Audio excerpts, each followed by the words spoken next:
is a brief overview of the interior of the 2016 Nissan Murano. And then we'll jump into the 2026 to show you the difference. We are in the 2026 Nissan Murano, and here is a little bit of an overview. Jumping back into the 2016 Nissan Murano, for your steering wheel buttons, we do have answering and making phone calls up here, as well as your OK selection button for your display screen. This is where you can toggle through that display screen, change your source, so your music, as well as adjusting your volume control and your regular cruise. Jumping into the 2026 Nissan Murano, the steering wheel is a little bit different. You do have a Pro Pilot Assist button that was not available in the 2016. This is where you can distance yourself 1 to 3 vehicles ahead of you, volume control, regular cruise, and then this is where you toggle through your pages up here, as well as your scroll and your source button answering phone calls.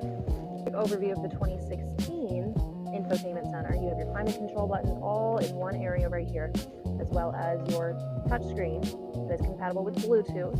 You do have built-in navigation, which is also on screen here. You can still dim and darken your screen, and then your audio button, regular camera button, all in one area. Jumping into the 2026 Nissan Murano SV, the entire center console as well as your infotainment does look a little bit different. So your camera button is going to be down here instead of up on screen, next to the screen that you saw on the old one.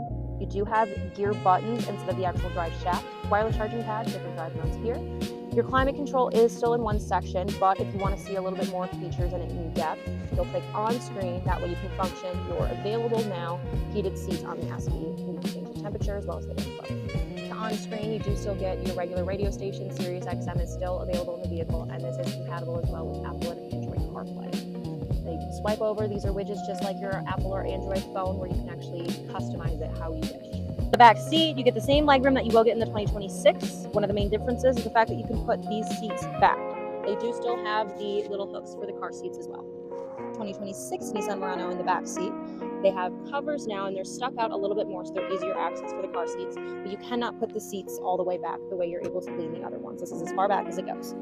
Showing you the trunk space on the 2016 Nissan Murano. It is going to be a manual hatch, and you do still get pretty good space, and then under here you'll have that spare tire. See the comparison to the 2026 Nissan Murano, the hatch. The button's going to be here because it is automatic. Once you open it up, you get the same amount of space. There's no spare tire included.